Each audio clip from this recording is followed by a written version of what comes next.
বিভিন্ন কোম্পানিতে সিপিএম সেই পুরনো কায়দায় মারদাঙ্গা করে মালিককে আটকে ইট পাটকেল মেরে ভাঙচুর করে একটা ব্যাপক অরাজকতা সৃষ্টি করছে, যার রেশ হলদিয়া থেকে বাংলা সর্বত্র। কিন্তু তৃণমূল কংগ্রেসের নেতৃত্ব আমরা সিদ্ধান্ত নিয়েছি যে কোনো অবস্থাতেই ঘেরাও, বন্ধ, মালিক ওপর অত্যাচার, অফিস ভাঙচুর, অফিসকে নোংরা করা এসব করব না।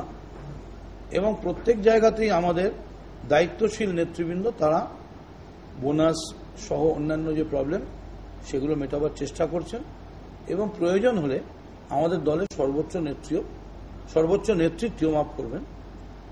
নেতৃত্ব হস্তক্ষেপ করছেন।